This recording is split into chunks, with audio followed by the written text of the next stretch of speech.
Hello everyone, Lady Rose here with you from Goddess Garage. It is officially the summer solstice, so welcome and thank you for being here and happy summer solstice.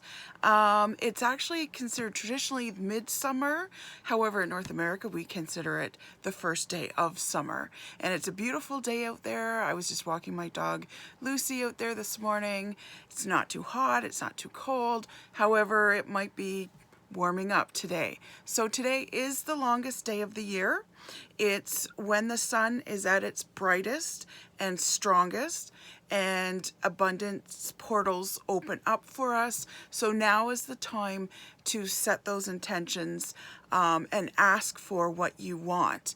And over the next few days, that's what we're celebrating, is abundance coming into our lives. And I am here today to do a reading, a special summer solstice reading, to show where you need to go, perhaps where you'll have the best success, what you need to burn in the fires of the summer solstice. It is also considered a fire festival as well, so bonfires are typical this time of year. Are also Father's Day in 2021, so happy Father's Day to all the fathers out there. If you are missing your father like I am, because he's passed away and gone to another place, I wish you comfort, and your father's probably in a very good place. I know mine is, and he's looking out for me still. So, you know, there's something to celebrate in that I had the gift of having my father for as long as I did, and he helped me out in this life, and I know he's still helping me out from wherever he is. So, that being said, let's talk about the summer solstice spread. I feel this is going to be a very powerful one. It's a big one because I believe, if I remember correctly, it's 11 cards. 1, 2, 3, 4, 5, 6, 7, 8, 9, 10, 11, 12. Actually, it might be 12 cards. It's 11 or 12 cards. So it's a fairly large one. I've added in a lot of decks, and I've got some cool decks coming in, and I really, really like it. I let my intuition just kind of flow and see, you know, what cards I need to bring in. So I have 3 piles. You probably saw the picture before this video, the still shot, the title picture, whatever you want to call it. And there were 3 butterflies. So I'm going to pan you down so that you can see them. I hope that I get everything in the shot that needs to be in the shot. So we have over here, we have the orange butterfly pile. Over here we have the pink butterfly pile, and over here we have the blue butterfly pile. So I hope that all got in the shot for you to see. Hello, I'm back. Just got to readjust some things here. Here we go. It's a little close right now. It's like, wow, that's right in my face. I'm still learning how to adjust this. So like I said, we're having a big reading, and I'll show you the cards we're going to be using. So summer solstice is about that portal of abundance coming in, but we're also in the first section of a Saturn retrograde. And Saturn is the planet of karma, and he's going to be with us all summer long. In fact, he's going to be with us right into the fall. Around the beginning of October, I think it's like October 10th, that's when he goes back direct. So until then, he's in retrograde. Now, this doesn't always have to be a bad thing, because people hear retrograde and they think, oh no. But Saturn retrograde means that you might be more open to new ideas. You might be more willing to not always have to do it the way you've always had to do it. You also might find that, you know, karma is, you know, working out for you. You're balancing your karma debt, because we all have karma debt, but also those that kind of owe you some karma, perhaps, that maybe hurt you or were mean, or whatever, they're getting their karma paid to them. And also you might find that there's more things that you're more easily able to let go of and forgive and that sort of thing.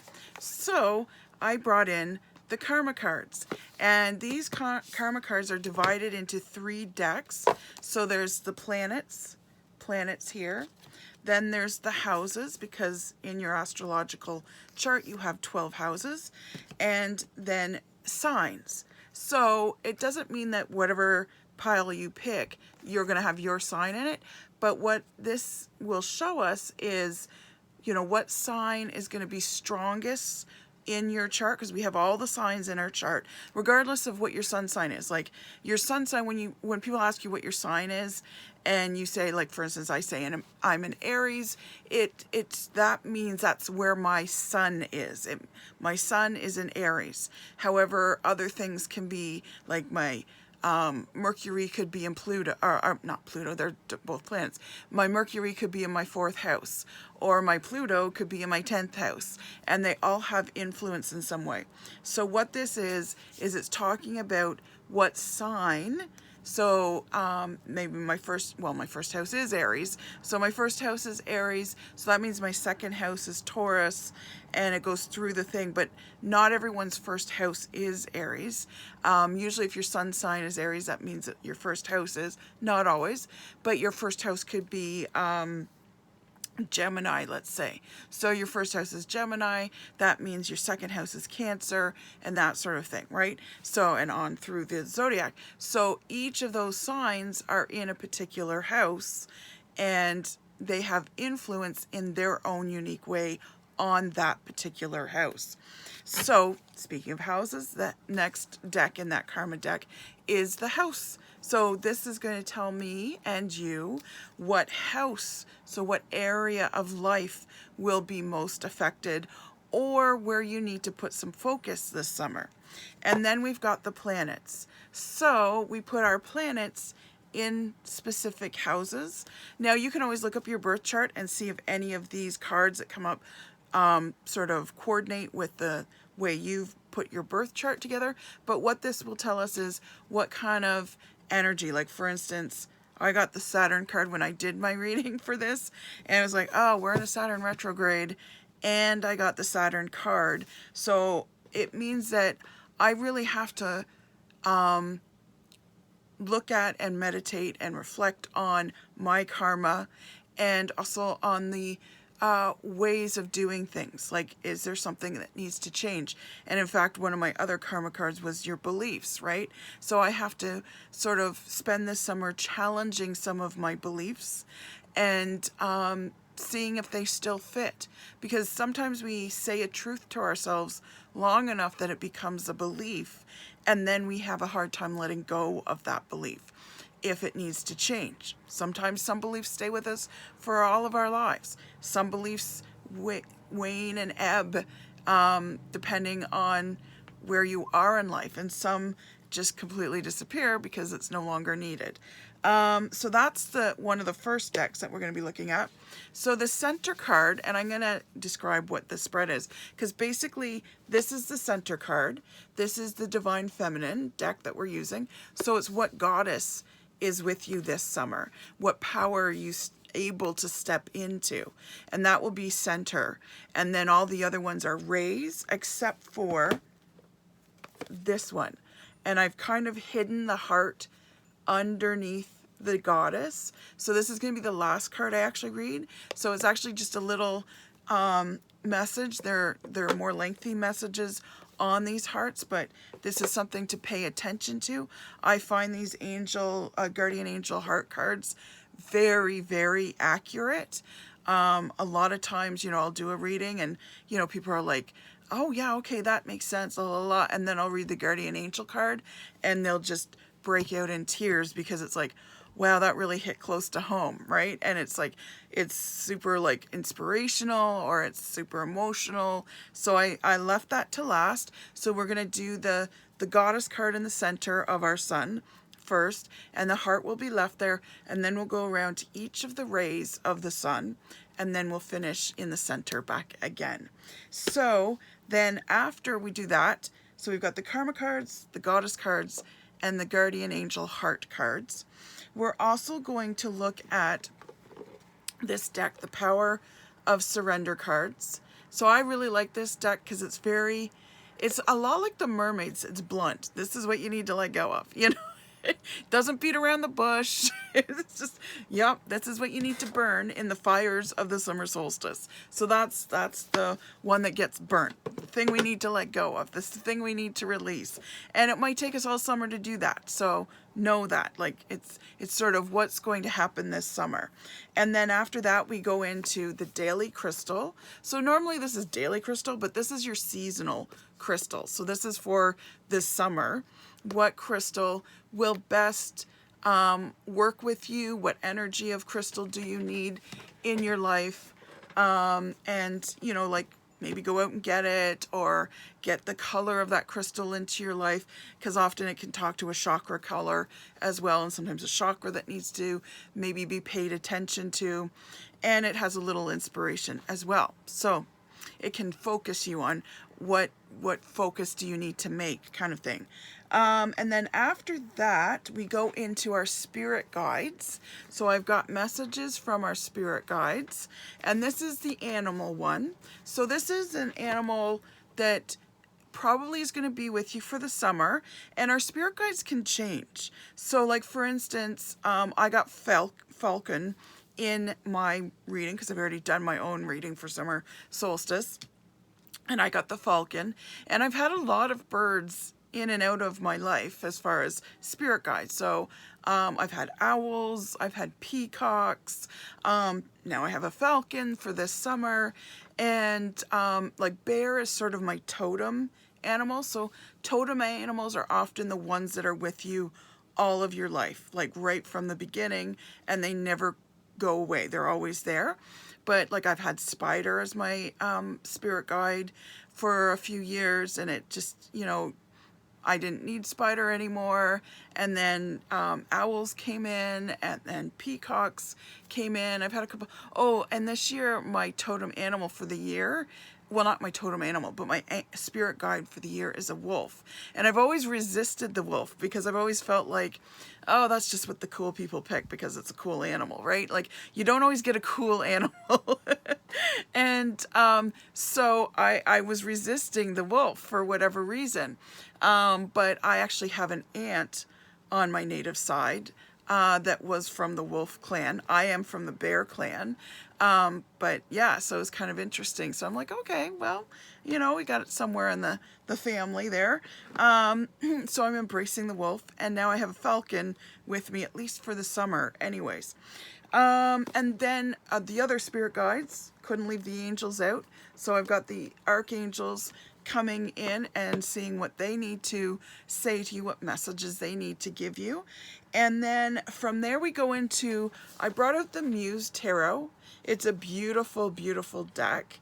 It's very feminine, lots of feminine energy. So it really complements the divine feminine deck that I'm using in the center for our goddess energy. I'm pulling 3 of these minimum for each reading. So I've got 3 out depending on what the cards are. So this is the back of them.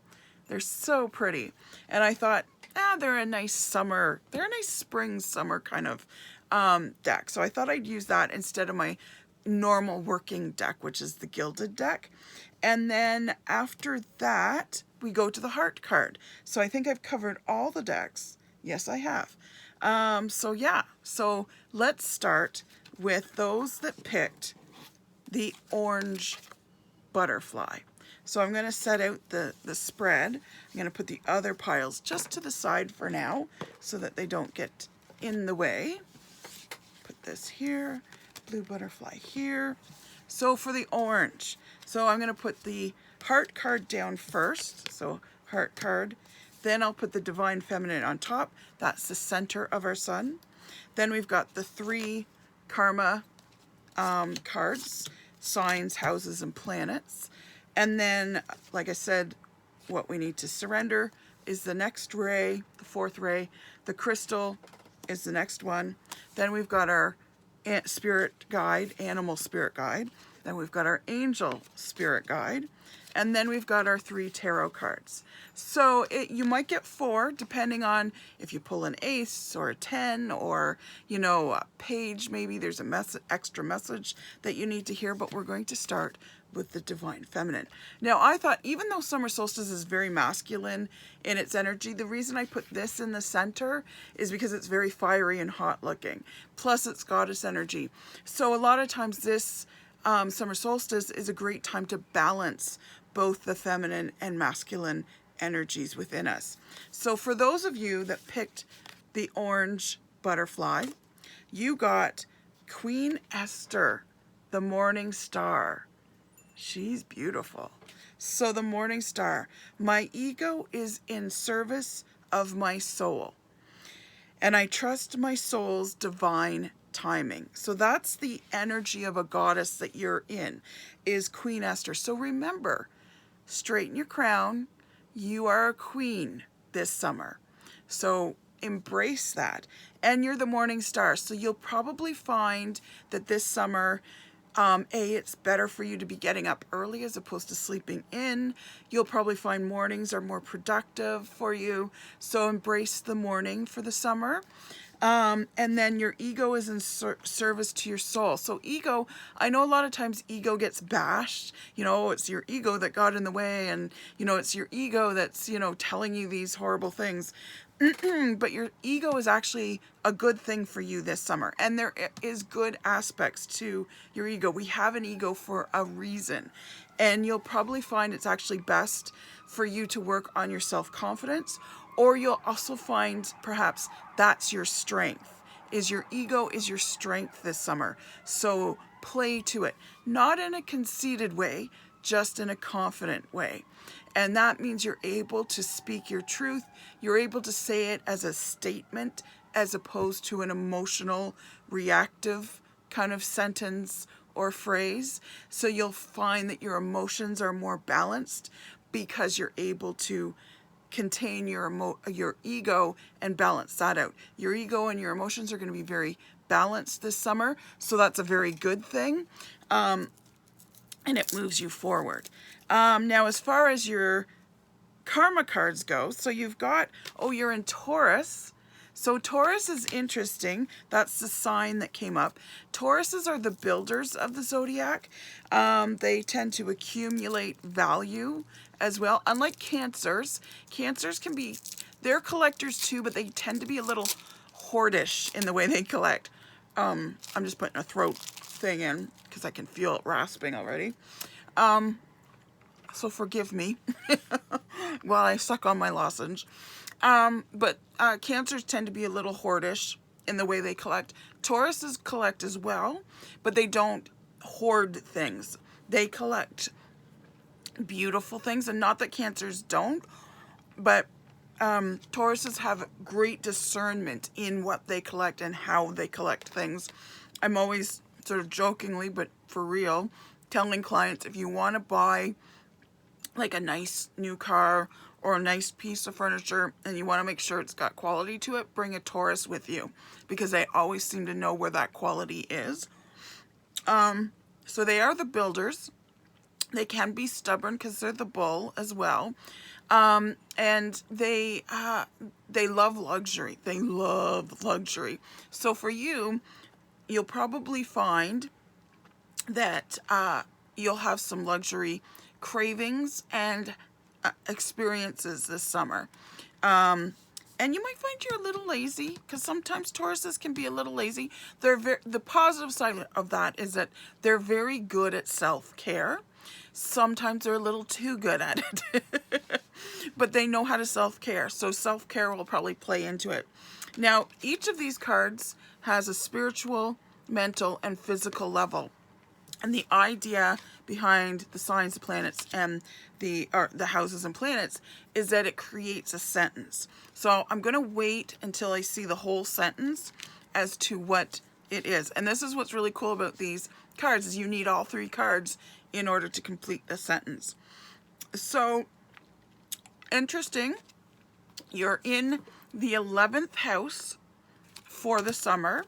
And the 11th house, let me just remember here. The 11th house. Where's the 11th house? I know it's like, it's not the house of our undoing. I know that. I'm just trying to remember. I have a little cheat sheet here. So I usually use my cheat sheet to figure out which house is what, because I don't always remember them right off the top of my head. Just bear with me while I find the 11th house. They've got the 10th house, 2nd and 12th. They're not going in order. It's weird. Because a lot of houses do pair up together as well. 9th house, 11th house and 9th house. Okay. So they are connected to the 11th house derives meaning from the 10th house. Well, that doesn't tell me very much. Where's my real cheat sheet? Oh, okay. So the 11th house, here we are. Yes, now I remember. It is concerned with the authority of concepts and ideas that are proposed by you, and with people with whom you share a common bond that is not romantic in nature. So you'll probably find you're partnering up with people, whether it's personally or professionally, and they'll all be platonic kind of relationships. So those of you that are looking for love, it might not happen as far as that's concerned. And then, so yeah, it's all about your public sort of image and your reputation, clubs and organizations that you're joining. So this is kind of interesting. It can also be about your hopes and wishes and that sort of thing. So you'll probably find that you have a very social summer, because you're in your 11th house, and that's the energy, the connecting, the networking, the socialization, and that sort of thing. And then you've got Neptune as your planet. So here's Neptune. Now Neptune is a few things. One, he is the planet of diamonds. So he rains diamonds, because he literally does. Because I guess the water, when it does rain, is on that planet is so compressed that it actually becomes diamond-like. He's also called the planet of the divine. So it's about your connection to the divine. Your crown chakra might come into play here. Be interesting to see what your crystal is going to be. So the sentences are, for your spiritual, it says, resources to maintain for humanity's sake, inspire others. So you're going to have a very social summer, but you're also going to have some good causes. You're going to be sort of working towards some good causes, sort of some charity work. And you're actually going to be the one, sort of the voice of reason, as far as, even spending goes, spiritually speaking, but also monetarily speaking, if you're working with a charity. And you're going to really be working on a humanity kind of level, and you're going to be an inspiration to others. So start looking around for some of those charities, especially as we're coming out of lockdowns and stuff like that, because probably a lot of charities have really been knocked down because they don't have or they haven't been able to have those kind of events that raise money for them and whatnot. So mentally speaking, so on your mental, emotional kind of level, the practicality of your hopes and wishes, be prepared to sacrifice. So it's sort of like challenge what your hopes and wishes and desires are. This is the season to kind of sit down, and also right now those portals of abundance are open. So it's a good time for you to kind of get into your head the idea of what you want to achieve, where you want to go, what goals you want to hit, what successes you want to attain, and get a little bit practical about it. And normally speaking, when I do like my soul sessions with people, or my happiness sessions with people, which is all about manifesting your goals and reaching those goals and stuff, I'm always saying dream big. But right now for you, for this summer, you need to get a little practical, because you've been dreaming perhaps big, which is great.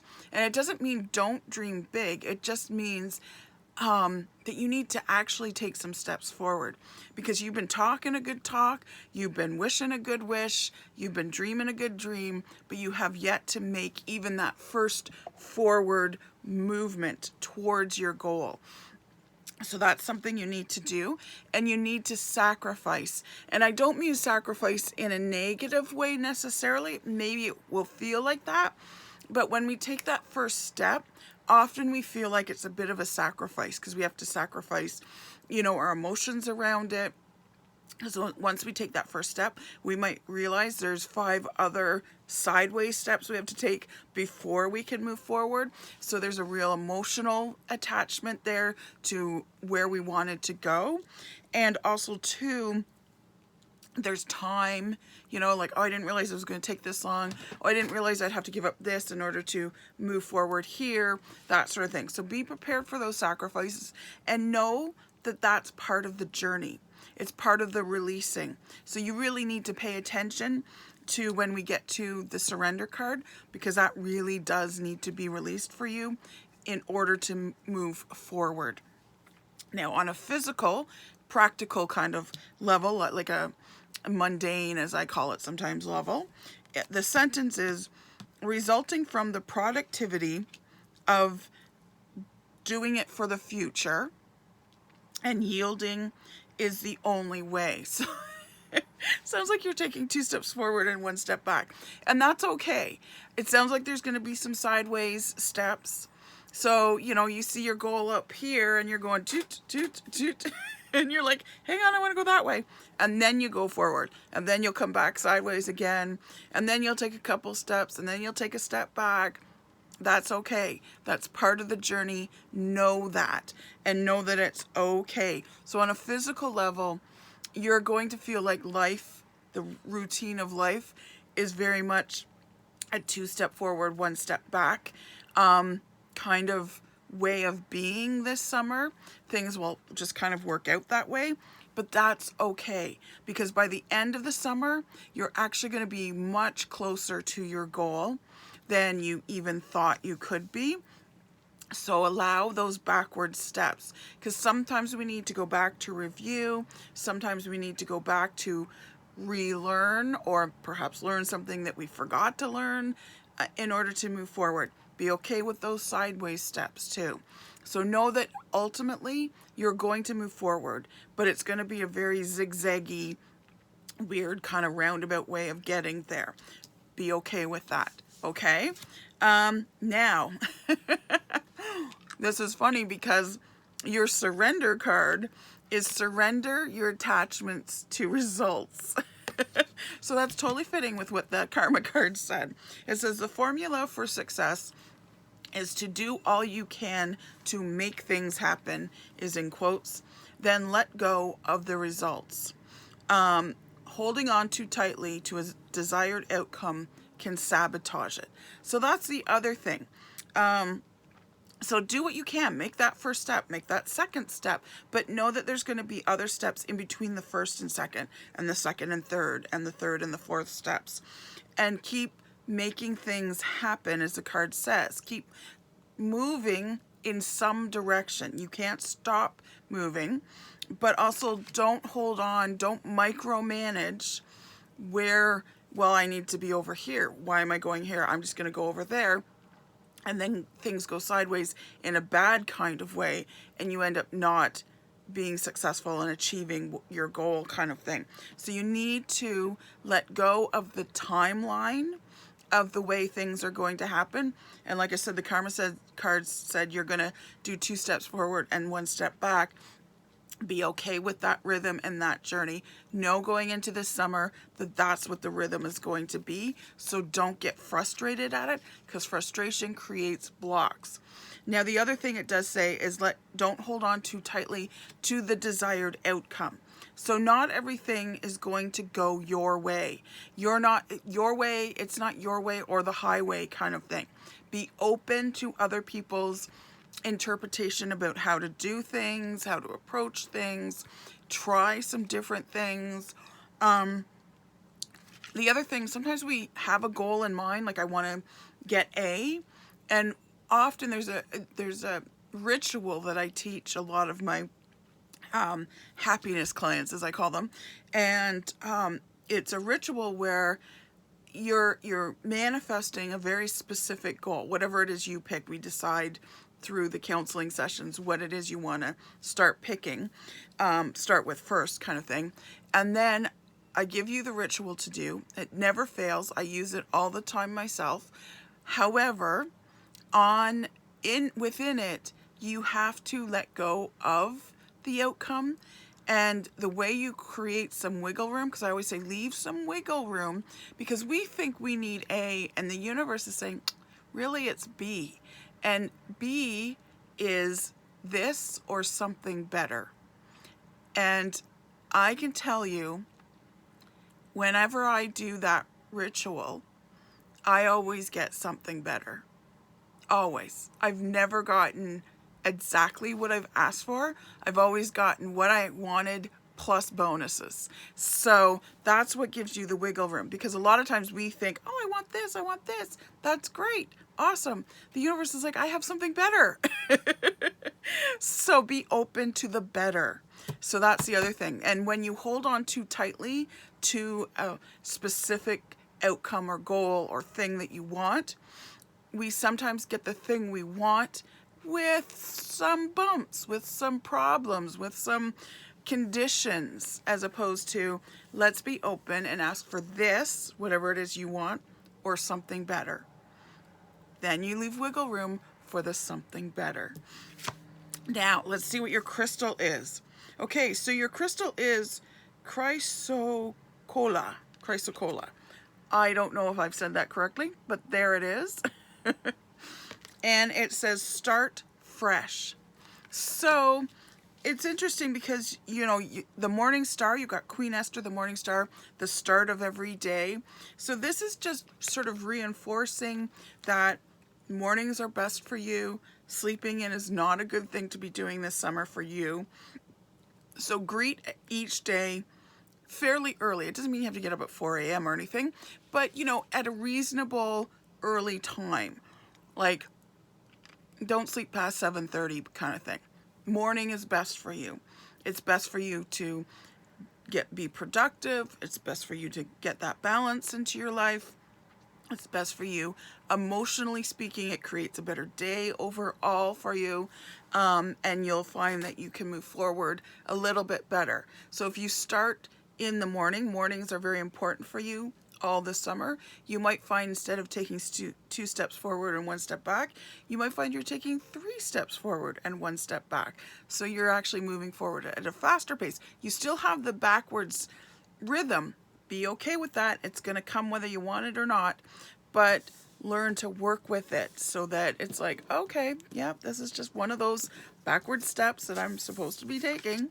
Now, your spirit guide, your animal spirit guide, you got the snow leopard. Cool. So you got the snow leopard, and it says take some time out of your usual life and spend it in solitude. That's probably why the cards are telling you to get up early. Because I know when I was a young mother, I used to be part of the 4 a.m. club, and I would get up like between 4 and 5 a.m. just so I could have an hour or two before everybody else in the house woke up. And I would spend that time doing, you know, it was a quiet time. Sometimes I would journal. Sometimes I would meditate. Sometimes I would just cross stitch. But it was alone time for me where I could do some of these quiet things before the busyness of my 2 children and my husband. And my children were what's referred to as Irish twins. They were 13 months minus a day apart. So when they were awake, it was busy. So yeah, so for you, solitude is good. Know that the snow leopard is here with you, and that's his message. So you'll find big cats are probably going to show up in your summer this year. And take some time out of your day, carve it out. Probably in the morning is the best time for you to be in solitude. Now your angel, you got chakra clearing. Cool. interesting. I think that's part of the reason why I didn't mention chakras with the crystal for whatever reason, because sometimes I will do that. And it says Archangel Metatron, and he's an interesting archangel because he's all about sacred geometry, crystals. He's also the only human who has been elevated to divine angelic level. Yes, we can be earth angels and whatnot, but as far as it's known, no other human has become an angel because they're a whole other group of, a whole other breed kind of thing. But what Archangel Metatron is saying is, call upon me to clear and open your chakras using sacred geometry shapes. So a lot of times I combine crystals and sacred geometry because a lot of times when you're doing crystal grids, you're using sacred geometry. So there are like 7 different sacred geometric shapes, I guess is what I'm looking for. So look those up. Start to look up some of those crystal grids, some of the sacred geometry and the meaning behind it, and bring some of that into your life. I know on Amazon, I'll put a link below, there are crystal stones that you can buy that are in the sacred geometry shapes, and they're very nice. I have them at my parlor. They're very nice just to hang on to and, you know, absorb some of that energy. So that's a good thing for you to have, especially when you're in your solitude time early in the morning. Spend some time with your crystals and just holding them and just reflecting on them, meditating on them, that sort of thing. Now into the tarot. So tarot, your first card is, you got the sun. Yay! So this is all about summer solstice. So this is saying that this is a very powerful time for you. This is also considered one of the victory cards in tarot. So it means yes to whatever it is you want to do. It means victory. It means success. It means you're going to hit that goal. The only caution with this victory card, and each victory card has sort of a condition to it, except for the world. The world is just, you're good, go home.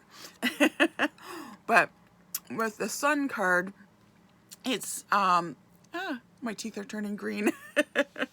But the sun card is about not overworking. So, because, you know, sometimes when we're out in the sun, we overwork ourselves, we get sunstroke, we get dehydrated, that sort of thing. So that's what that cautionary thing is don't burn out. Don't work yourself into a burnout. So watch yourself. You're in Taurus, so you've got the ability to self-care.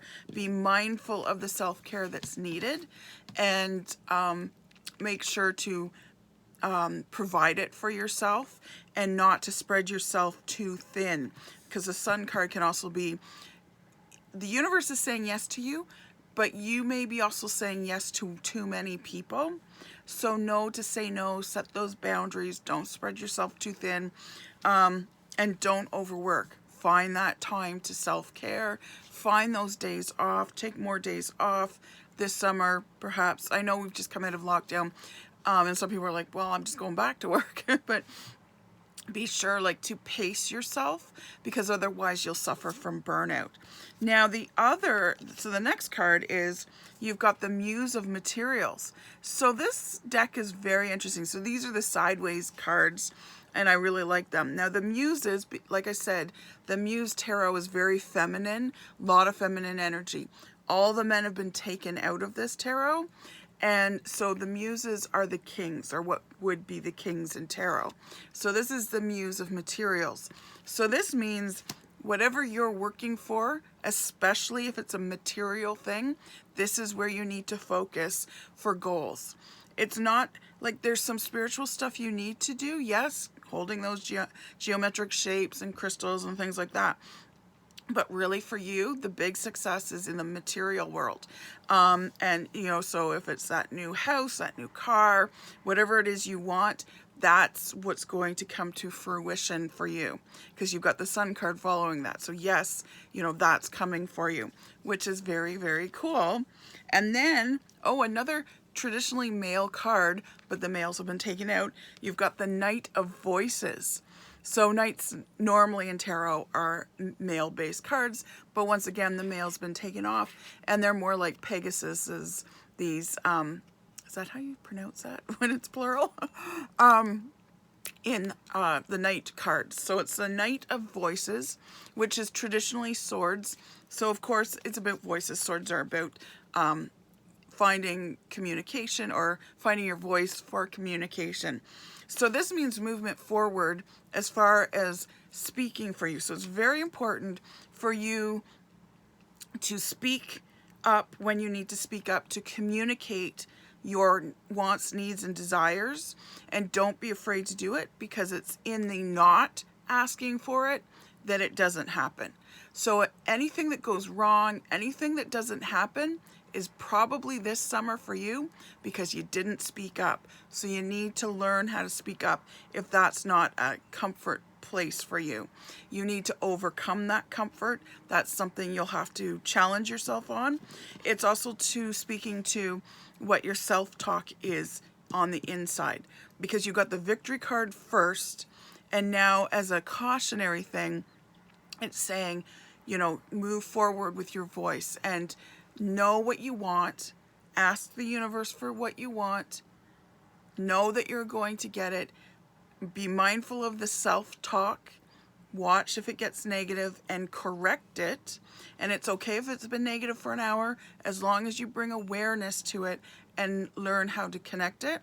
That's the key to success for you. That asking for material things, material world for you is where the most forward movement will happen this summer for you. Now, last card. So hopefully I can put timestamps on this so that you guys know where to go, because these are big readings. But congratulations on getting the link, because this is not a link that's going to go public. It's just for those that participated in watching my videos and whatnot. So I thank you very much for that and commenting on them.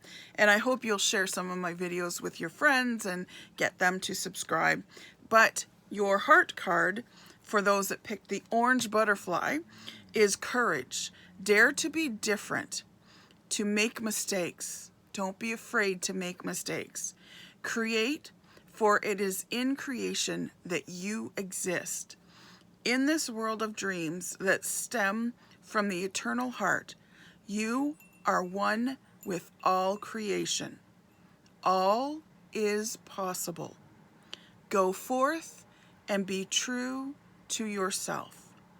For it is only through being true to you that you can be true to others. So that's your message for the summer.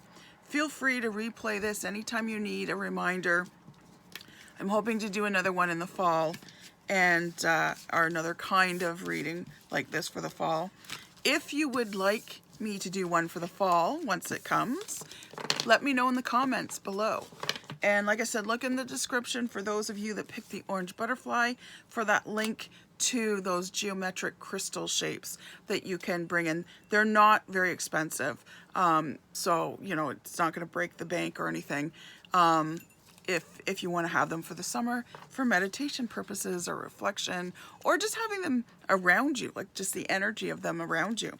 Now, for those of you that picked the pink butterfly, now is your turn. So let's lay out these cards and get them going. Where's your heart? Where's your heart? Where's your heart card? It's around here somewhere. Oh, here it is. Yeah, there it is. Okay. Okay, lost your heart for a minute, pink card people. I've got it, not to worry, I've got it. Okay, so we've got your heart, your goddess, your karma cards, the thing you need to surrender, your crystal, who your animal spirit is, what angels around you, and then your tarot cards, where you need to go and what the rewards are for that. So for those of you with the pink, that picked the pink butterfly, whoa, you got a big goddess. Okay, so this is the goddess. You got Kali, the mother of the universe. She is not one to be messed with. She is powerful. And when you first start working with Callie, she can scare the bejesus out of you. Like, she can be scary. She is a combination of our mother and that girlfriend that always tells us the truth, unfiltered most of the time. So, you know, you have to be strong in order to be in that Callie energy. So Callie, the mother of the universe, the thing that says on the card is, I release all that doesn't serve me. It's time to be the truth of who I am. And that is what Callie does. She serves you well, but she serves you whether you want it or not. When she shows up, shit goes down, right? Like, she has a sword. She's known for her sword. She's known for her fierceness. She's often surrounded by fire because she will cut, hack, and burn away what we don't need. And she doesn't really ask permission for it. She just goes. And it's like, whoa, okay, I'm now naked and vulnerable. So that's what Callie is. But at the end of the day, you're like, oh, wow. She will hack, like if you're overweight, she will hack 100 pounds off you. And at first it will feel really weird, but then it's like, oh yeah, actually I feel better this way. You know, it's kind of like when you get that haircut and you've gone from long hair to short hair and you kind of go to brush your hair and it's like, I'm missing hair, but you're not really missing it. You're glad you don't have that extra 6 inches to brush and to take care of and all that kind of stuff. So Callie is that goddess. She will tell you the truth. And she will tell you what you do not need. And she kind of like, even if you go, okay, she just goes in and starts destroying what you don't need. She will not hurt you. She does not take away what you do need. She simply shows you in the fiercest way how amazing you really are. And that's what this summer is going to be kind of themed for you. It's going to be fierce. It's going to be intense. Not drama, intense. So for your first karma card, the planet you've got is your South Node.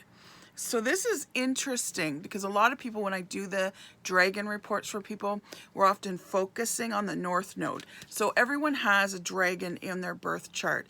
And the dragon, where its head is where you've said before you came into this plane on this earthly time and experience, the head of your dragon is where you've said you want to go, where you want to head, where you want to achieve or learn or level up in the next level. Because not every lifetime you're leveling up to a new goal. It's sometimes some of the skills or lessons or goals that you want to attain take a few lifetimes, right? So this is your South Node. So your South Node, the head of your dragon, is your North Node. The South Node is the tail of your dragon. So a lot of times I'm always warning people, don't live in the tail of your dragon, because then you're just rehashing old stuff. You're using things you already know. You're not learning new things. You can get stagnant. But we still need our South Node. And what our South Node is it's stuff we've brought from past lives, baggage, emotions, grudges, karma. And that's probably why you got Callie, because Callie is going to burn that shit down for you. And she is going to take away what's not needed. But the other thing our South Node has is it holds our strengths, right?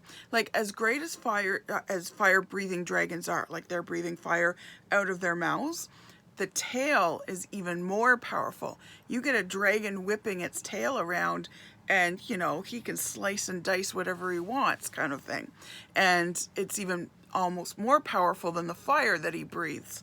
So this is where your strengths lie. So this summer is going to be about getting rid of past life karma, which is a great time to do it because Saturn's in retrograde, and past life sort of crap that you may have brought over with you. Callie's going to help assist you quite happily and willingly with that. And also about realizing your strengths and using them, utilizing them, because we come in a full dragon, knowing this is our strengths and this is how we're going to use our tail in order to achieve where we want to go in our head. So you don't want to live here, but you do want to use it. And a lot of times we forget what our strengths are. We forget because we put ourselves down, or we forget, and this is often the more common one, we think everybody can do this because it comes what seems to be naturally to us. But some of our strengths, or a lot of our strengths, most of our strengths in our tail, are things that we've had to learn over lifetimes. You know, like when Mozart came into this life, and he was a pianist prodigy, obviously, he didn't step out of the box doing that. And he didn't have to learn it in this lifetime, but he probably learned it in a lot of other lifetimes. And he brought that strength forward, that creative muse, energy, being able to just know how to put notes together, right? For some of us, that's mind-boggling. Like, how do you know how to do that? But for a lot of musicians, this is something that just comes naturally to them. In particular, Mozart, it probably came very naturally. So when it comes that easily to us, we don't really see it as a strength. We often think everybody else can do this, can't they? It's kind of like when you have to wear glasses, and if you're nearsighted or farsighted and you haven't yet got that prescription because you think everybody sees like you see, and then you get the prescription, you're like, oh my God, the world just opened up to me. I did not realize that this is how I'm supposed to see things. Okay, this is much sharper and clearer, right? But it's amazing how we can kind of think, well, isn't this the way it is, right? So that's you in your South Node. So two things. Getting your karma taken care of is what you're going to be doing this summer a lot. Getting rid of a lot of the past crap in your life, finding closure, burning bridges. Well, not burning bridges, but cutting cords. That's what I was looking for. Cutting cords. I was thinking burning because Callie burns. She'll burn those cards, no problem. So she's going to help you. And then also recognizing your strengths. That yes, for you, it might be a natural gift, but recognizing that you had to learn that skill over perhaps many lifetimes. And now it's a great strength for you, and you need to utilize it because you crafted some of these natural gifts for a reason, to be able to achieve what you need to achieve in the head of your dragon. So don't neglect your South Node either. And then you're in your 6th house, which is all about serving, time. Where's my cheat sheet? I'm going to look for my cheat sheet here. Sorry. I got it here somewhere, I thought. She said hopefully. Maybe I don't. Maybe I don't. Okay. Well, no worries. I will find it. Oops. There goes my markers. Okay. Sorry about this interruption. I thought I had that book right next to me. And clearly I don't. I'm just looking to see if I can see it here. No, I've lost a few things today. So clearly I'm not meant to have it. That's okay. We'll roll with that. We'll roll with that. Because the book that comes with this is a little, like, I'm not sure what's going on here. Like, as far as houses and stuff goes. Like, as far as their listing of houses. Because they do not do it in a logical way. So if I remember correctly, I know 4th house is about family. Let me just see. 4th house. 1st, 7th, 4th. Sorry, folks, about this. Clearly, not a lot of people put stuff in their 6th house when I'm doing readings or charts for people. So, the 6th house is associated with your hidden life in relationships with others and things that can work for or against your relationships with others. Okay, so it is about serving. That was one of the key words that came up for me, but it's also about serving others in your life and creating relationships that are, that's better. That was bugging me.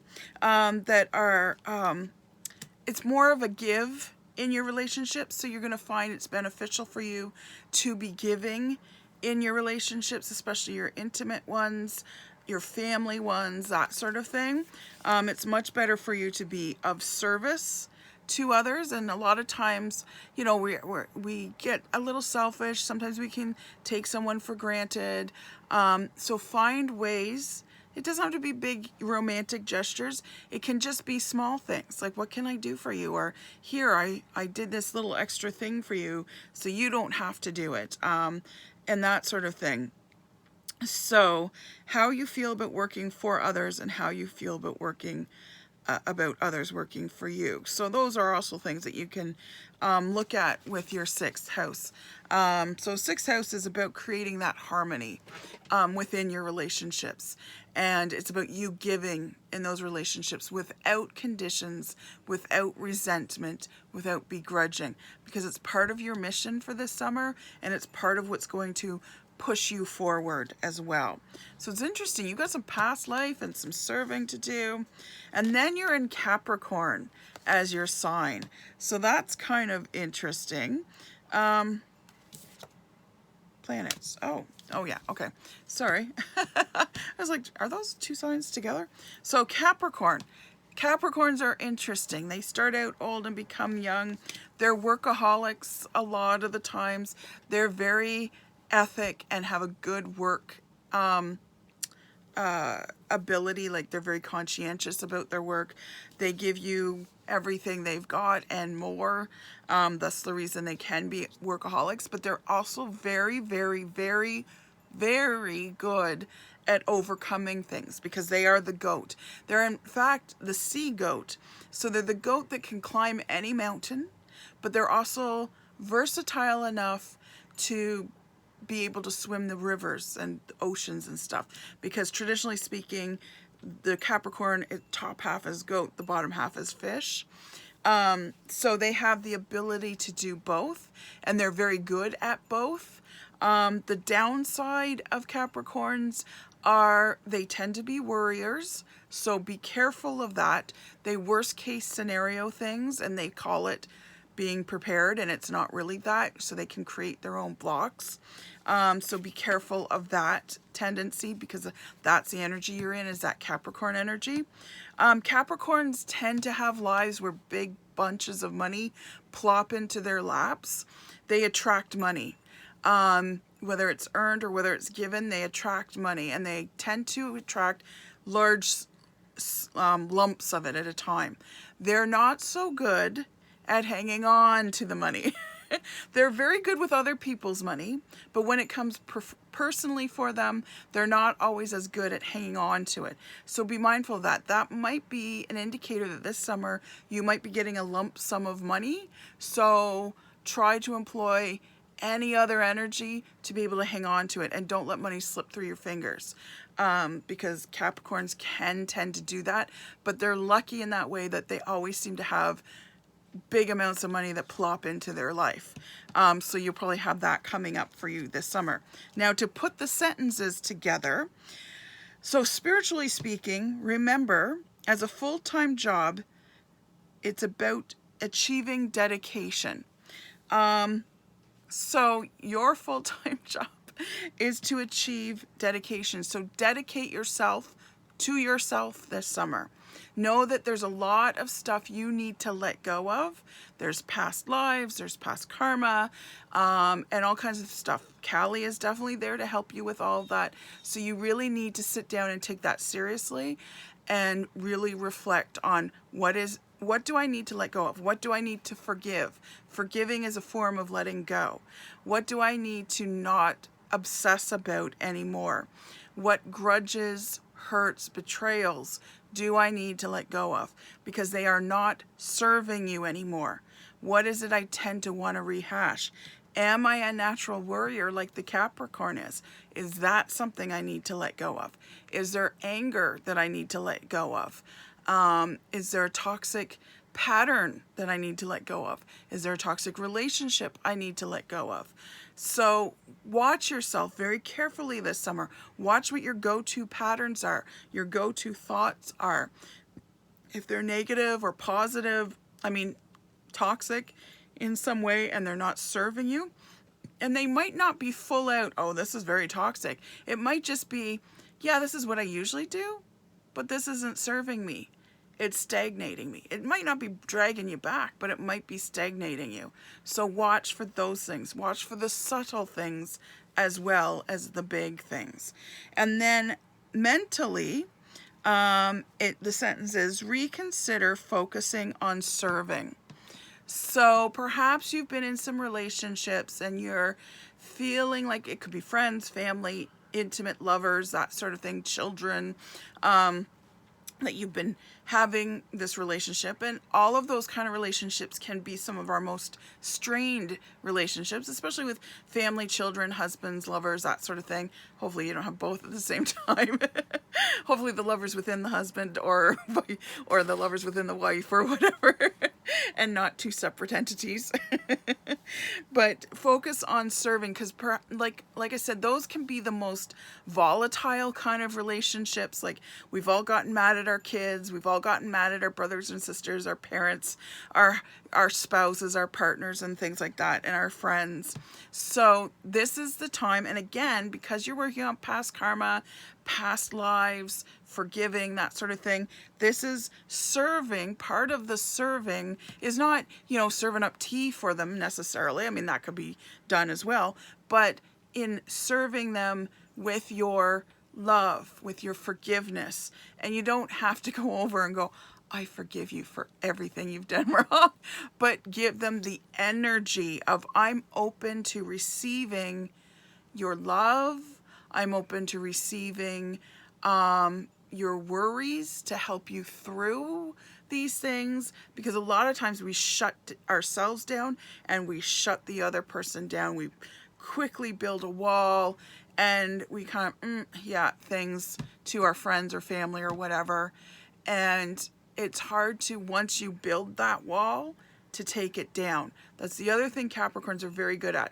They're good at building those walls. They are the kings of silent treatment. So if that's your tendency, if that's your go-to, that will not serve you at all this summer. So that needs to stop, like, immediately, because what it will do is it will make everything else in your life go sideways. So whatever goals you want to achieve, whatever happiness you want to get to, whatever spiritual level you want to level up to, will not happen if you're still using that silent treatment as your go-to, like as your knee-jerk kind of, I'm angry with you, or I need to defend myself, or whatever. Don't allow yourself to go there, and speak up, because you need to speak out your hurt, your betrayal, your anger, especially in the moment. And you kind of need to learn, and this is something Callie will help you with, to how to speak that this hurt me or this made me upset in a non-emotional way. And I don't mean you're not feeling that emotion of anger, but you're not like, oh, you hurt me with like people tend not to respond to that very well, to that energy. So serve yourself as well as the person that's in that relationship with you, and say, look, this hurts me when you do this, or this upsets me. I don't like it when you do A, B, or C. Is there something we could do to work this out? Or it annoys me, or whatever, speak up. Don't let it fester. Don't silent treatment the person. Don't avoid, because silent treatment is a form of avoidance of, like, I'm just going to, he does this, it always pisses me off, but I'm just going to build the wall and be upset about it and not tell him. And he has no idea that you're upset over that. Or maybe he has a little bit of an idea, but he doesn't realize how deep that annoyance maybe goes. So that's it. Now is the time to talk about it. Now, physically, so we're on this physical plane, it says, now is not the time to do a little at a time. Now is not the time to do a little at a time, resulting from rules imposed. So, resulting from rules imposed. So this might be the time to challenge some of the rules, some of your beliefs, your truths. Don't be afraid to challenge other people on their beliefs and truths. You know, and don't do it in an aggressive, angry kind of way. Just simply ask for their why. What's your why? Why do you feel this way? Why do you feel this is the way it needs to be done? Why do you feel this is the way you're thinking? I want to know the why. And why in a non-aggressive way. Not, so why do you think like that? You know, why do you have that opinion? You know, nothing like that. Just like, okay, so you do it this way, or you think this thought. Can you explain more why you feel that way? Can you elaborate?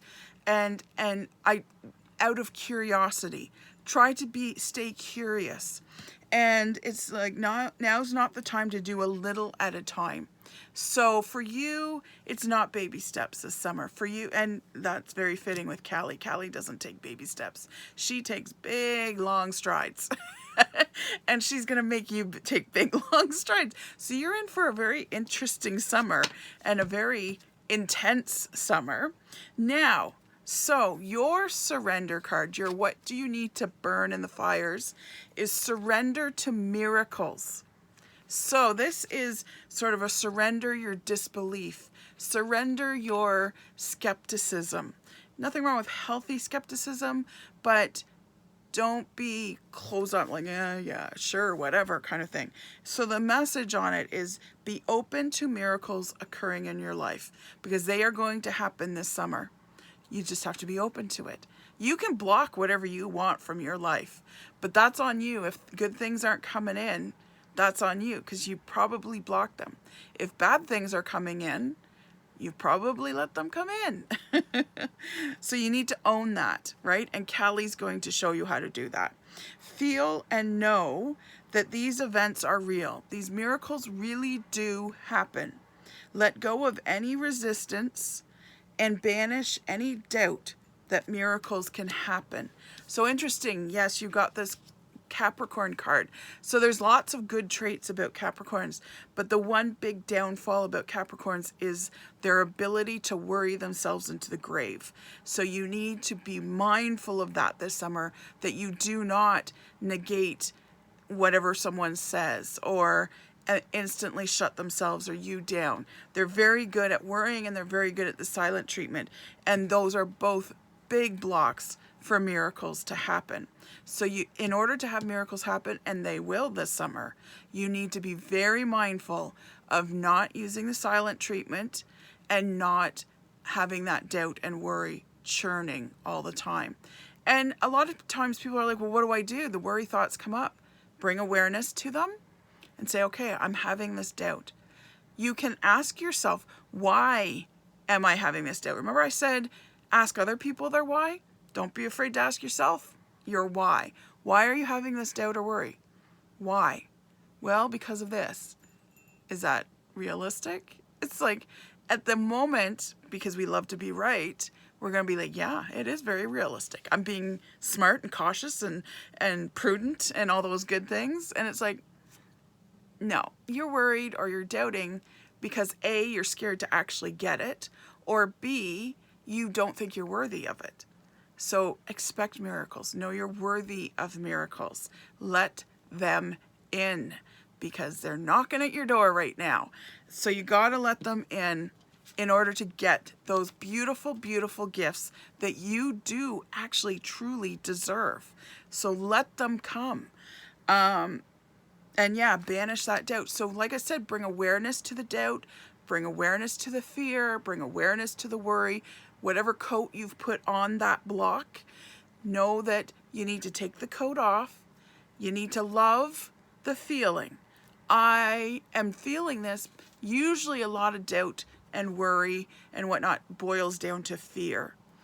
And know, okay, I know you're afraid, and that's okay. You are loved and you are worthy. And talk to yourself like you're the 5-year-old girl or the 5-year-old boy inside of you. And tell them that it's okay. They have nothing to be scared of. Good things are coming. Good things are here for us. We just got to open the door. And I know it's scary to open the door, but open the door and let that happen. And then you'll find that miracles just pour in for you. So be very aware of that. Now, So your crystal card is black kyanite. Black kyanite. Interesting. I like the sort of the, you know, messiness of it, the points of it and stuff like that. So it says black kyanite is used to set strong boundaries. So that's part of it too, is setting those boundaries. I think I mentioned something about that before. Setting those boundaries, knowing how to say no in a kind way, in a gentle way. When you want to say no, you don't need to give a whole backstory or an excuse. They really don't care. They just want to know, are you coming or are you going? Are you doing or not? You know, but always deliver the no. And like I said, no is a complete sentence, with kindness, with gentleness, especially gentleness. Kindness is sort of an act. Gentleness is a way of being. And you can be angry justifiably and gently. So anger is not always a negative thing. Just like no is not always a negative thing. But are you in that gentle energy when you deliver those kinds of things, like a no or an anger statement, right? Remember I said you need to speak up a little bit and let people know when someone annoys you or whatever? That's the energy you need to be in, is the energy of gentleness when you are stating the fact that A, B, and C really bother you when this person does it. Let's see what we can do to come up with a compromise or a solution. Embrace that gentleness. You'll notice a lot of times when I sign off on videos, on cards, letters, things like that, I often will sign off with merry, wise, and gentle be, because those are sort of mantras for me to remind myself to be merry and happy, to do things with wisdom and purposefulness, to know this is a purposeful decision I'm making, and to be gentle, to always be gentle, because that is a beautiful thing. And you can be in any kind of, what some people would like, if you say no, a lot of times people go, oh no, you said no to me, you know. But if you do it with kindness and gentleness, especially gentleness, they don't take it as harshly. So you don't have to be as afraid of upsetting someone because you said no and you've set that boundary, kind of thing. Because you teach people how to treat you, right? You teach people how to treat you. Let that sink in a little bit. And if you're the person that's always doing for others, unlike serving's different, right? When you're serving, you're doing it because you want to, not because someone's asked you to, right? But if you're the go-to person that people just figure you're just always around, you're just always willing to do this all the time, blah, blah, blah, and you feel a little walked upon, that might be because you haven't set strong boundaries and you haven't used that sentence of no. Without the apology. Oh, sorry, I can't. No. Leave the sorry out, because truly you're not really sorry. You just don't want to do it, and that's okay. Or you don't have the time to do it. You don't have to tell them you don't have the time. You just don't have the time. You know it. It's a resource that you need to use in a prudent way, and you know, it's not once it's spent, it's spent. It's not a renewable kind of resource time. It just keeps going, right? So your spirit animal is the zebra. Cool, you got the zebra. So the zebra says, let go of your fear and know that you are safe and protected at all times. So interesting, because you've got Callie with you. Capricorn came up and he worries, and then it's telling you to expect miracles and don't let your fear and worry get in the way. And then the black kyanite, setting those strong boundaries. Don't be afraid of offending people with your boundaries. And then the zebra is here to remind you that you are safe and protected, and you need to let go of that fear and worry. That's something you need to burn in these summer fires. Now your angel says outdoors. That's the word that's right there, outdoors. And it says Archangel Jophiel Jophiel, go outside, get some fresh air, and connect with nature to relieve stress and gain new creative ideas. So nature's very good to be in that energy of nature. When you're walking, walk on the grass and ground as much as you can, because it does make a difference between cement and ground. And I know when I take my dog for a walk, as much as I can, I try to walk on the grass because I can feel the grounding energy coming up, and I'm grounding myself a lot more effectively than through cement and stuff. So definitely embrace that. Be around trees. Trees are so good at feeding us, at feeding our soul, because they feed the other trees too, right? So, you know, touch the tree. I often will be standing while my dog's dropping something, and I'm just standing pressing my hand against the tree because I just want that energy of the tree to flow into me. Try to use your right hand because your left hand, because your left hand is your receiving hand.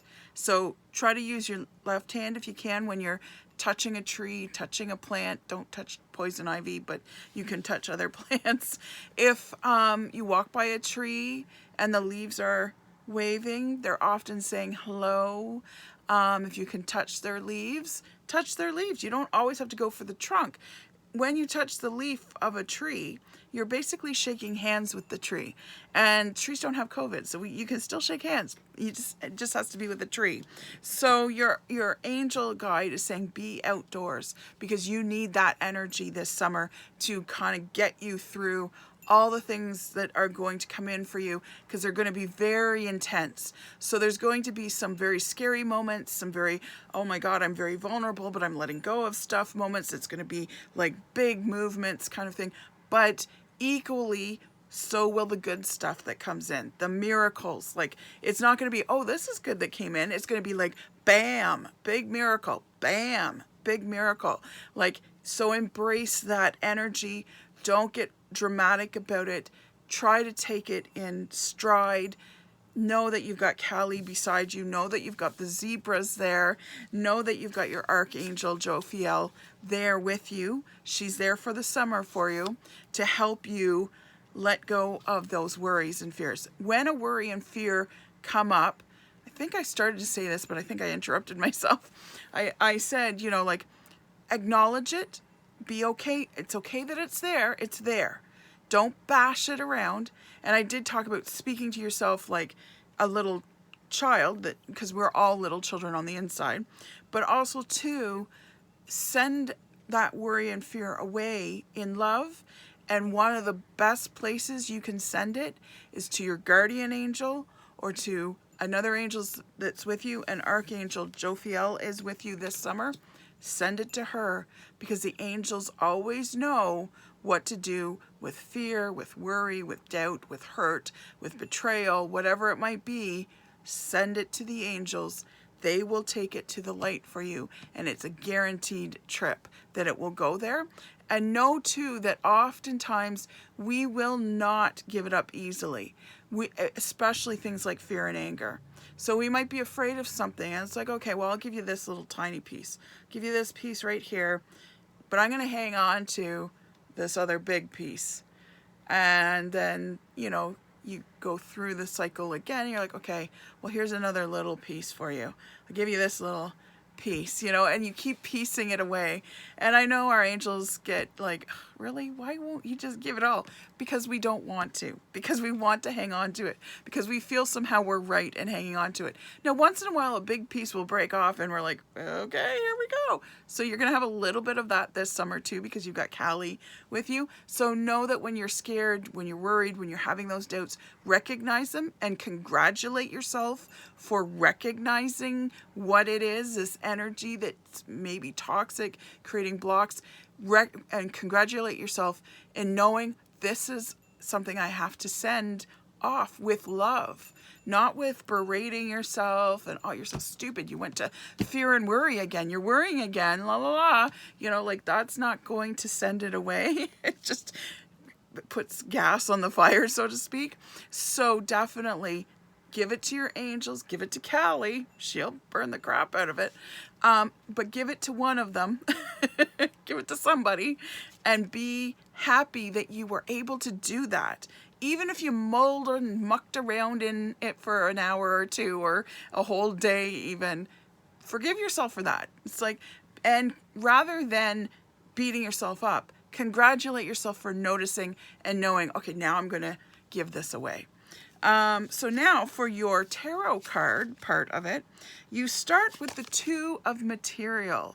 So for you, it's a balancing act as far as money goes. You're going to find money's very even Steven for you. There might actually be some big decisions to make about, well, not huge decisions, but fairly large decisions to make about your money. So be in that energy of balance and be mindful of those decisions that you make with your money. Really take them under consideration. Try not to make any impulse kind of decisions about money this summer. It's not a good time for you to do that. But you are able to maintain a good balance as far as finances go, so that's always good. You've got the Two of Voices, your second two. You're into the twos, are you? So the Two of Voices is usually a woman holding two swords that are crossing.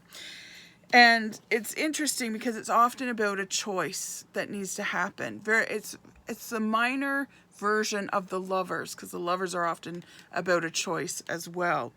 So this is about you really weighing the pros and cons, how you're talking about things, and watching the way you speak about things. And I don't mean just in a guard yourself kind of way. I mean, because decisions came up for the first two, right? The second two is another decision kind of card. Choices have to be made. And your tendency would just to throw a dart against the wall and see where it lands. But this is not something you can do that with at all this summer. You need to really watch what you're thinking as far as which way you want to go, and pay attention to whether you're thinking from your head or your heart. Try to maintain a balance between the two. Yes, your head has some good things to say, but so does your heart. Try not to live in either one of them. Try to balance them out. And watch your body when you're making decisions this summer. So our minds are capable of lying, and our minds control our mouths and are able to spew lies out there like nobody's business. But our body is incapable of lying and incapable of being in the energy of lying. So when you're in that energy of lying, because we all know that, liar in our lives, right? Like the person that's just always lying kind of thing.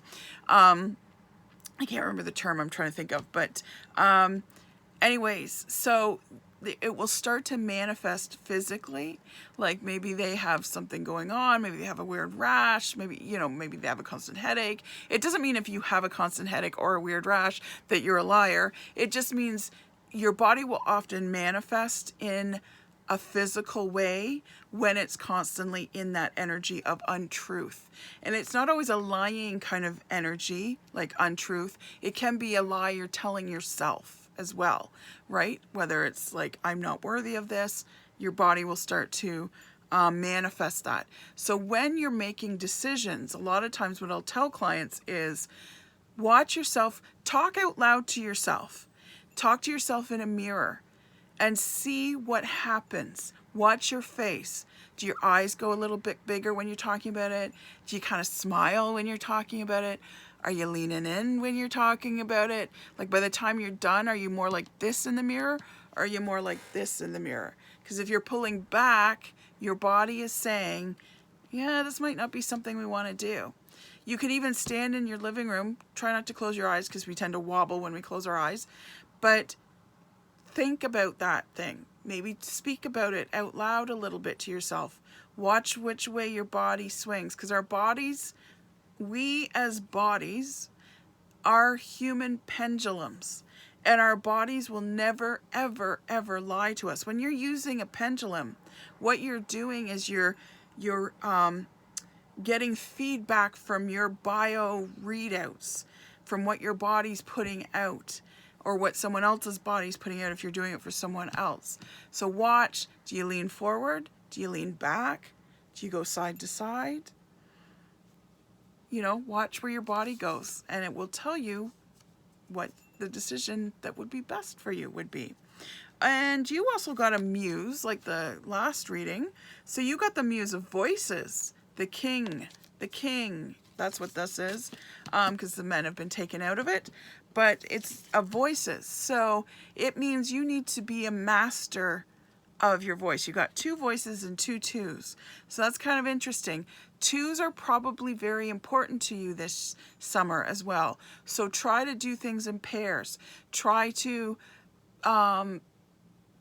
do it double. You might find you have to do things double. You might buy things in duplicate. Like if you're buying a loaf of bread, buy a second loaf, throw it in the freezer. You know, you can always get it out later or whatever. But try to do things more in twos, and watch for the twos coming into your life. And use your voice and master what you need to say. Whether it's letting people know what you need, whether it's you letting go of stuff. Again, doing the human pendulum thing. Now, your last card, your angel heart card. So your angel heart card says love. Negative thoughts and feelings are sabotaging your pursuit of happiness. We, your angels, are here to help you heal. Allow our healing light to flow through your heart. Consciously infuse each negative thought or feeling with love and light, and then hand it over to the angels. Feel both your heart and mind aligning. Funny that I mentioned that. Use your heart and your head for your soul's sacred purpose, and unleash your divine potential through the power of love. This is going to be a very powerful, intense summer for you. It's going to be amazing if you let it. And that is through love, through knowing your divine potential, getting into that energy, working with those angels, because by God, they want to help you, and letting Kali burn some crap away from you. So that is the pink butterfly. You guys are having an intense one.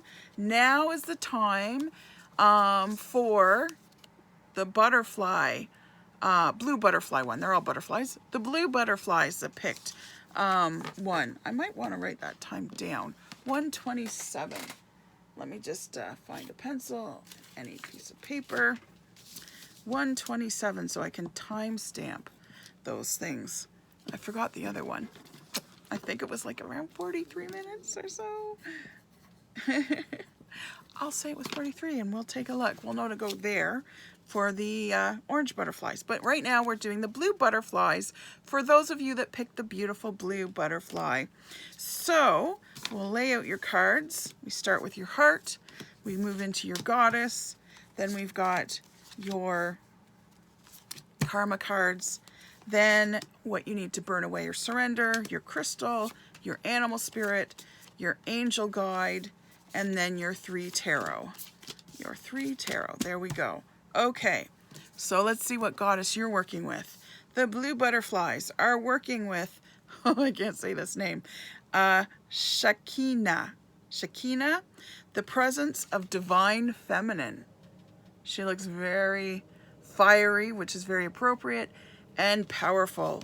And it says, at the center of everything, there is light, and I am that light. All right, she sounds quite powerful. Oh, I'll put her here so I can be reminded of her. So, Shekinah, I hope I'm saying that right. So, for your karma cards, you've got Uranus as your planet. Some of you might be laughing right now, but Uranus is the rebel planet. Interesting. All about new things, technology, embracing technology, not afraid of it, but also, like I said, rebellion. Uranus is that rebellion. Now, you are in your 9th house. Once again, I've got to see where I can find it. 9th house. Ninth house. Let's see if we can find it. Once we get into the higher houses, for some reason I have a block there. The first 4 or 5 I know, no problem, but it's the larger ones. Weird, right? Weird, weird, weird. Where is the ninth house? The ninth house. So it's all about concepts and ideas that are respected by the world.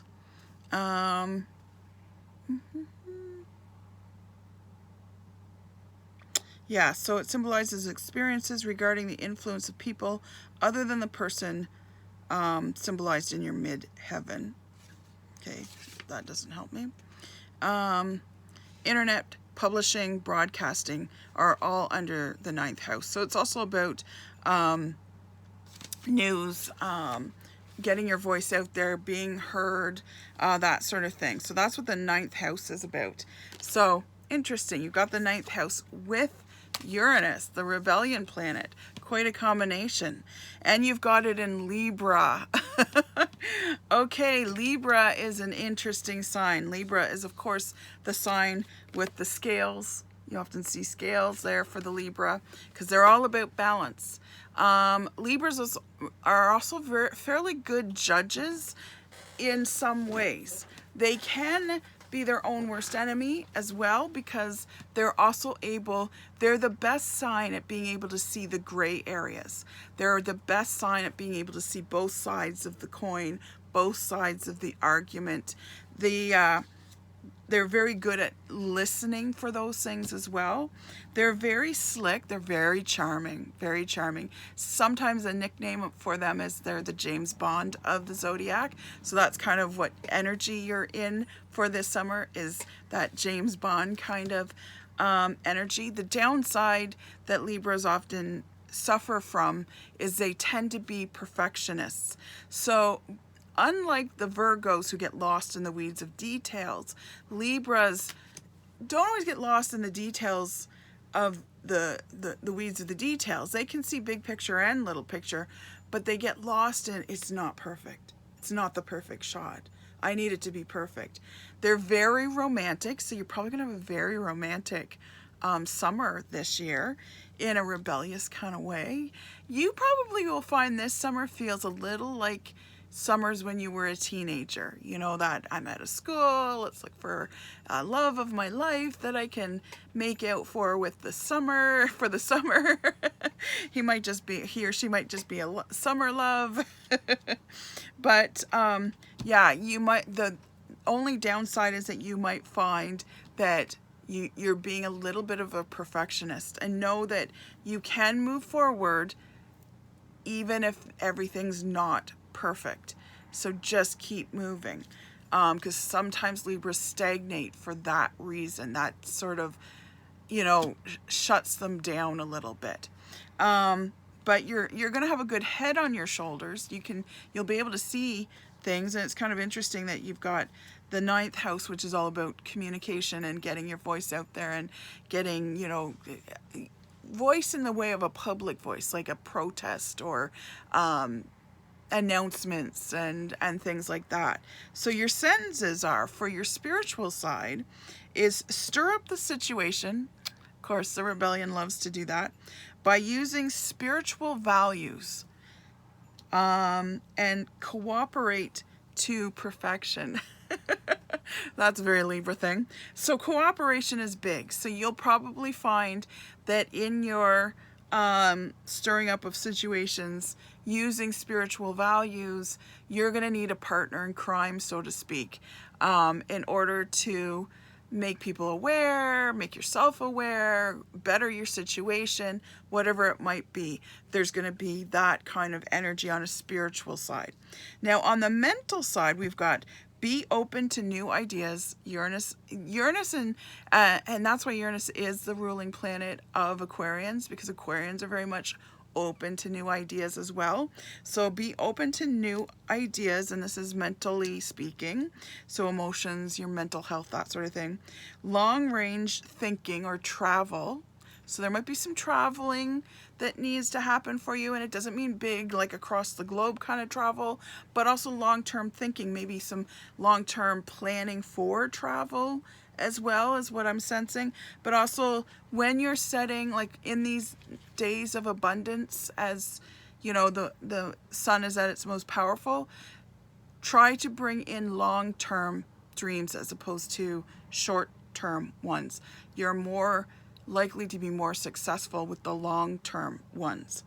And you have to make decisions about what your long-term goals are, what your long-term plans are as far as traveling. Perhaps you want to go across the world, maybe you want to go to a nice warm beach, whatever it might be. Make some plans. Planning and decision making is very important for that, and be open to new ideas as far as that goes.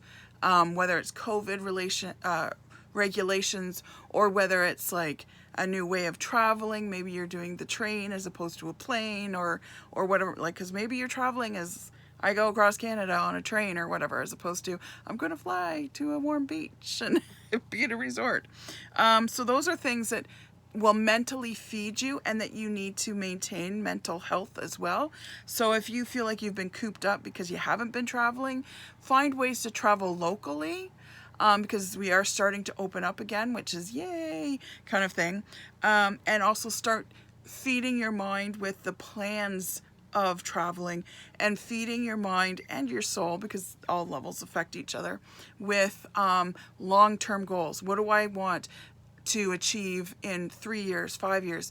Those are your, things that you need to focus on for abundance, as opposed to in the next week I want to, get a lump sum of money, or in the next month I want to get a new car. Those ones will not work out as well for you as the long-term ones, and you're more in the energy and mindset to be able to set those long-term goals, because there's nothing like knowing where you want to be in 5 years, what you need to achieve in order to get there in 5 years, with some wiggle room, of course, knowing that, things change and I might have to deviate over here, I might have to sidestep there, but nevertheless, this is where my focus is going. Now, on a physical plane, so more material, mundane, everyday kind of thing, invent a way, because Uranus is, because it embraces the new things, it's all about invention as well. So it's a natural ruler of inventors, which also fall under the Aquarius sign. So invent a way to be fair, and to be fair about what is going to be shared. So you're inventing something new. It's more of a concept as opposed to a product, but it's a concept of how to share in a fair way. Now, it might be just with your kids if you've got little ones or whatever, but it could be, this is a new way of doing something, because there's a lot of new things that have come out of COVID of how we do things now. So perhaps you've got an idea of, a fair way to share things so that we're all carrying the burden and not one of us is carrying all of it, and all that kind of stuff. So there might be something there that might be in your long-term plans. Maybe you've got something that's been boiling. I right now can't think of what it is because I'm not in that space or energy, but you are. So put your inventive mind to work, because it's ready to go to work. And it could be also too a great way to negotiate with your kids as how to share the toy or whatever it might be, which will bring great peace to everyone in your household. Now, the surrender, what you need to burn is surrender to joy. So you don't need to just burn joy. You need to surrender to being joyful. So it says a key to positive change in your life is to let joy in and savor it. Indulge in random acts of smiling. Smile. Smile right now. During both the hard and easy times. Keep surrendering to more joy. Bring joy into your life. It's very important. This goddess is all about light. Light is about joy. So bring joy. Look for joy. Always look for joy. Let it in. Smile. Smile at strangers. Even if you have a mask on. Like if I have a mask on, you can tell if I'm smiling, right? Like sometimes it's like, oh, we can't tell if we're smiling at each other. Smile.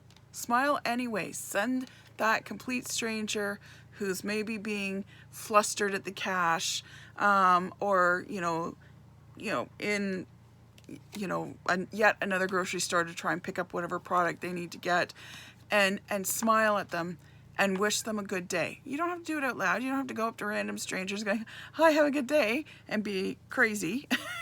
You don't have to act like a crazy person, but don't be afraid to smile and say, hey, I hope you have joy in your day, even if you're just sending them that energy, and allow joy to come into your life.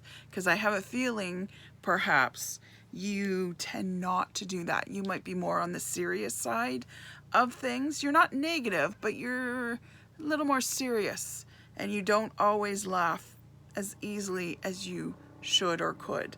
So find some funny movies, find some funny YouTube videos, watch the crazy dogs doing their crazy things on YouTube or whatever it is, and don't be afraid to laugh and bring that joy into your life on purpose. Do it purposefully, because that will actually get you closer to where you need to be. Now this one I can say, your crystal is red jasper. Know how to say that one. And your energy for this crystal, for this summer for you, is take action. So whenever you can move, whenever you can take action, take some step, offer some help or be of some help, take action. That is your summer. Be in action as much as you can. I mean, rest, of course, in between, but be of action, because maybe your tendency is not to be of action, but it's important for you to be moving and to be in action, that energy of action this summer, okay? Now, your spirit guide is the polar bear. Wow, cool. Love polar bears. I love bears, but polar bears are cute. They're huge and scary too, but they're very cute. So what the message of the polar bear is stand up for yourself and speak your truth respectfully and compassionately with no attachment to outcome. That's where the drama comes in. When we speak our truth and we do it in a very emotional, out of control emotional kind of way, we are letting our egos have the attachment to the outcome. How do I want this person to respond to my truth? And think about that, and think about, like, what if I just stated it as opposed to announcing it, making it drama filled, drama feeling, that sort of thing. What if I just said it as a statement? Now, I do like that you have the polar bear, because suddenly I got a message while I was saying that. That's kind of why I stopped a little. Is that I think you're worried about this action, because you're like, oh, summertime, and action implies heat and sweating and being hot and all these kind of things. But you got the polar bear. So the polar bear is all about cool, right? Like, even in the summer, like they've got hollow fibers for their fur, right? And it helps to reflect the sun to keep them cool, and also absorb the heat for when they want to be warmed up, that sort of thing. So the polar bear, for those of you that were worried about the heat or whatever, instantly I got, don't worry about the heat. He's going to help you with that. It's going to be okay. That's what he's here for, to keep you cool. To keep you cool in more ways than one. So don't worry about the heat this summer. Yes, we're going to have some hot days. We always do. But you're going to maintain your coolness on all levels. Physically and emotionally and spiritually. And you're going to be that cool, steady person. And you may slow down in the way you do things. Like, you may take those pauses and be comfortable with those pauses. So when I said red jasper is with you, take action, that's definitely a fiery kind of crystal. Yes, action, action, action. But there's ways to take action. You're not dithering around like a chicken without your head. You're taking action in a mindful, purposeful way. You know what you're doing, and you're just, it doesn't have to be fast action. People often associate action with speed.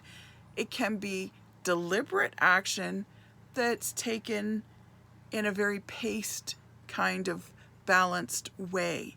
So it doesn't mean breaking a sweat every time you can this summer. It means moving forward at a pace where you're still cool, and you're able to do that in a very purposeful, deliberate way. And you're okay with the pauses.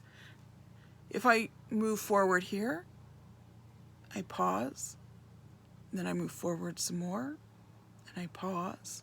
Be okay with the pauses. Pauses are okay. You still have that action happening, right? Think of the tortoise and the hare. Who won the race? The tortoise, because he did that action in a purposeful, deliberate way with pauses. The hare just took off like a bat out of hell and then ended up not winning the race. So be the tortoise. You're always moving forward, and people might say, wow, you're being really slow about it, but you're still maintaining that momentum forward. And that's what's most important for you this summer, to maintain that forward momentum without, scatterbrainedness, without speed. There has to be no speed behind it, or there need not be any speed behind it. Know where you're going. Know that I'm taking this next step, and then I'm taking this next step, and I know where I'm heading, and I won't make mistakes. I won't be cocky. I won't be overconfident. I'm just going to move forward in a mindful, quiet way in which I win. So that's the real energy you want to be in, the winning energy, and that's where you're going to head. Now, you've got archangels, so your other spirit guide, other than the cool polar bear, is Archangel Chamuel, and beloved one is the saying. So your beloved, remember, you might need that reminder, because he's saying, I am helping you with your spiritual soulmate relationship. Now, I'm a believer that you can have more than one soulmate, because sometimes you find a soulmate in a friend, sometimes you find a soulmate in a family, like a cousin or an aunt or an uncle or something, and sometimes you find a soulmate in your partner, your life partner. So you can have more than one soulmate, because we live many lives and we swing with a lot of the same souls, and some of our connections are a little deeper with some of these souls than others. And sometimes there's new souls, and we have to make those connections as well. But whatever soulmate connection you have, or that's coming in for you, your archangel, your angel guide, is here to help you with that. So if it's a love relationship, great, love is coming in, because I know some people really with COVID have been really struggling with meeting new people and all that kind of stuff. Or if you're already in a relationship, knowing that you can find that soulmate. And again, it might not be your partner. It might be a really good friend. It might be a really good close cousin, aunt, uncle. Maybe you have a bit of a soulmate relationship with your mom or your dad if you're very close with them. Soulmate is not romantic. Those two words tend to get interchanged. And soulmate does not equal romantic. Soulmate is about, I understand your soul so well, and you understand my soul so well, that we don't have to speak in the same way that you have to communicate with other people sometimes. You almost have a telepathic kind of connection, right? So that's what soulmate is. It's not the one and only person you're ever going to fall in love with, because if that were the fact, then as you repeat lives, are you going to fall in love with that same soulmate every single time?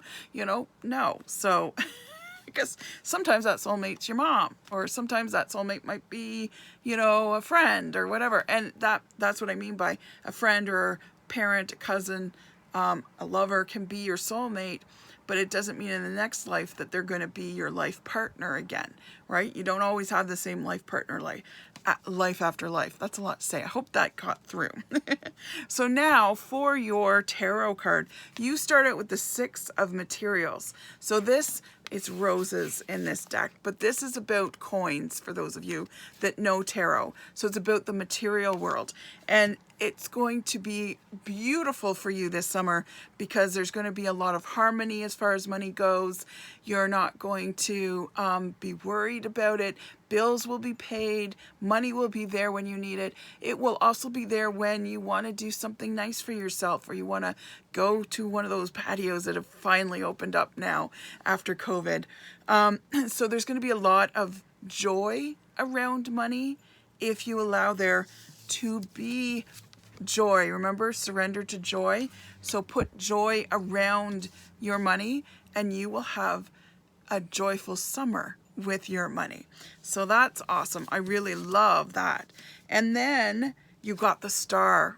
The Star card. This is a great card to have. It's a major arcana card, so it means a big thing, right? And the Star card, I love the Star card because in traditional tarot, there's light and dark, right?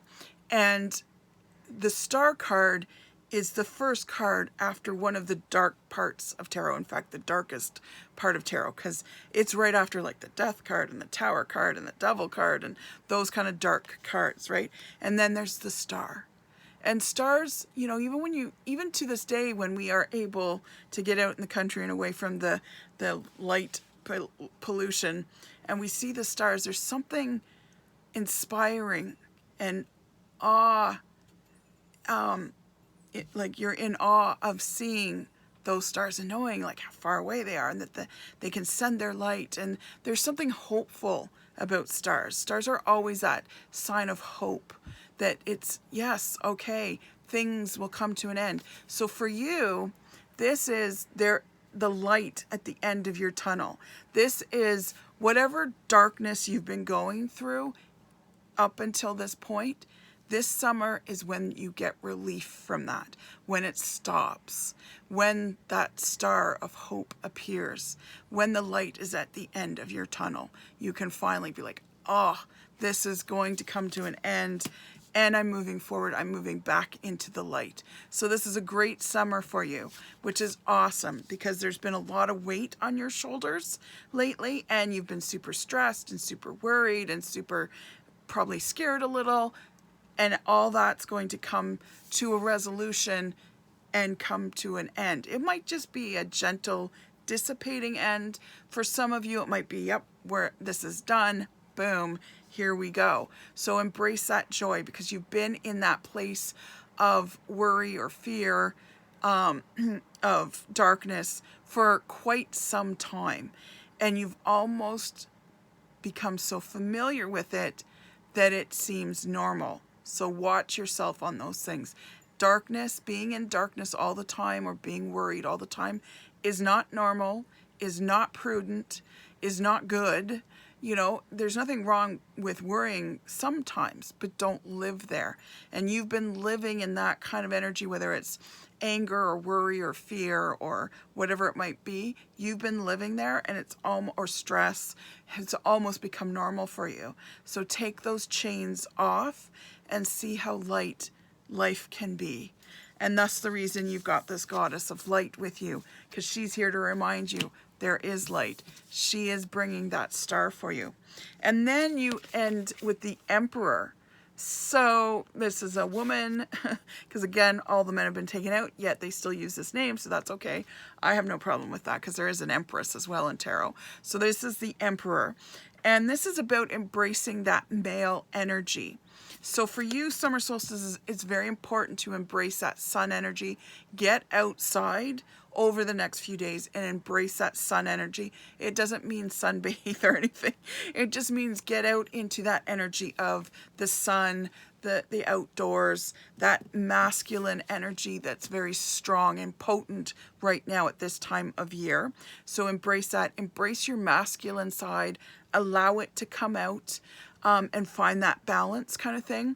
And the Emperor is the number 4, which is all about 2 things. Stability. So your life is becoming stabilized because remember you went through the star, and you've got the light goddess here who's bringing you into the light because you've been, you know, in those darker places for so long, and now's the time to come out into the sun, into that stabilizing masculine energy.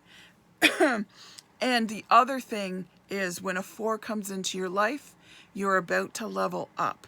So this summer, not only are you about bringing joy in, taking action in a very tortoise-like way, but also being careful, or being mindful, wrong word, being okay and comfortable in those pauses.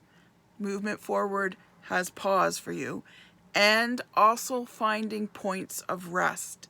Rest and sleep, very important for you this summer. You need to get your solid 8 hours. Don't be afraid to take the power nap once in a while.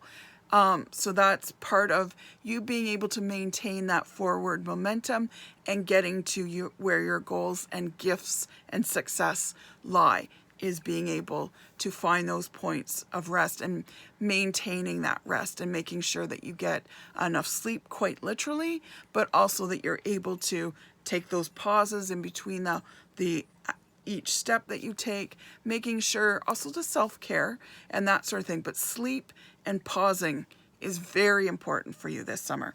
So last card, your heart card, and your guardian angel heart card message is relax. So right after I told you to rest and pause, it's telling you to relax. And it says, there is plenty of time to do and achieve all you desire. Place your hands gently on your heart and allow your breath to guide you into a quiet space within. Imagine yourself bathed in a golden light, the light goddess, flowing from the eternal heart of the goddess. I, your guardian angel, am with you. Allow me into your heart and into your life. You will accomplish more by focusing on that which is most important in life, which is love. Okay, that's it. Those are the readings. I hope you enjoyed them. I hope they helped. I hope you're looking forward to this summer, and happy summer solstice.